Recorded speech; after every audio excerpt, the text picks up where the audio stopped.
एक बहुत बड़ा राज्य था। उसका राजा विक्रम सिंह बड़ा ही दानशूर और परोपकारी था। वो सदा अपनी प्रजा के बारे में सोचता और उनके भलाई के लिए नई नई योजनाएं बनाता। उसका बड़ा ही नाम था। सब उसको बहुत सम्मान देते थे। लेकिन उसका नाम और एक बात से भी था। उसकी एक बड़ी ही प्यारी सी बेटी थी। उसका नाम था सुलेखा। सुलेखा बचपन से कभी हंसी नहीं थी। उसको हंसाने के कई प्रयास किए गए, लेकिन सब नाकाम रहे। वो हमेशा से ही दुखी रहती थी। उसकी हंसी के लिए राजा बहुत परेशान था। उसने अपने राज्य में एक फरमान जारी किया, जो भी मेरी लड़की को हंसाने में कामयाब होगा उसको बड़ा इनाम दिया जाएगा। यह सुन के बड़े से बड़ा जादूगर और नौटंकी वाले आए, लेकिन सब विफल रहे। अब राजा थक गया और उसने हार मान ली। उन्हीं के राज्य में गणेश नाम का एक भोला सा लड़का था। वो जरा दिमाग से कम था, लेकिन उसके शरीर में ताकत पहलवान जैसी थी। उसको कोई भी काम कहा जाए तो वो उसका उल्टा करके बिगाड़ देता था। एक दिन उसके चाचा ने उसको घी लेके जाने को कहा। उसने जमा हुआ घी अपने सिर पर रखकर धूप में घर तक का सफर तय किया। सारा घी पिघलकर उसके मुंह से सारे कपड़ों पर गिर गया। घर आते ही उसकी माँ ने उसको बहुत डांटा और कहा, बेटा, घी को ऐसे नहीं लेके जाते, उसको केले के पत्ते में लपेट कर लाना चाहिए।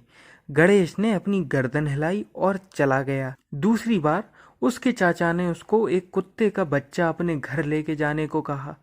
गणेश को अपनी माँ की बात याद आई। उसने एक केले के पत्ते में कुत्ते को अच्छे से लपेट कर लेके गया। बेचारा बच्चा ठीक से सांस ले नहीं सका और अधमरा सा हो गया। माँ ने गणेश को बहुत डांटा। चाचा ने गणेश को कहा कि अरे गणेश, इसको अपने कंधे पे लाद कर लेके जाना था।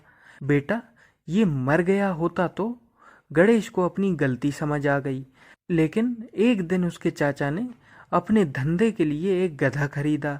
गणेश को कहा कि इसको घर जाकर बांध देना। गणेश को थोड़ी दूर जाते ही माँ की बात याद आई। उसने गधे को अपने कंधे पे उठाने की कोशिश की।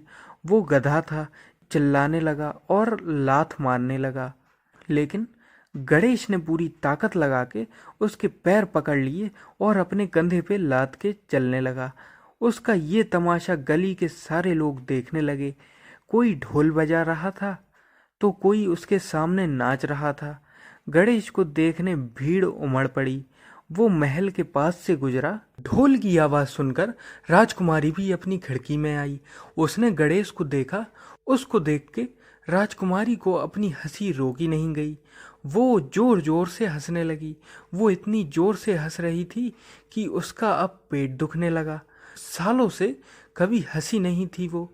उसकी आंखों में आंसू आने लगे और उसको देखकर राजा और रानी खुशी से रोने लगे।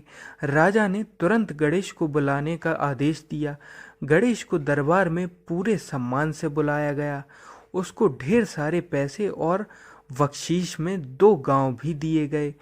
अच्छे कपड़े और जेवर भी दिए गए। साथ में एक उम्दा घोड़ा भी दिया गया। गणेश को ऐसे घर आते देख उसकी माँ के आंसू रुक नहीं रहे थे। गणेश को अब सम्मान मिलने लगा था और राजा को अपनी राजकुमारी की हंसी मिल गई थी। आपने मुझे इतना समय दिया, इसके लिए धन्यवाद।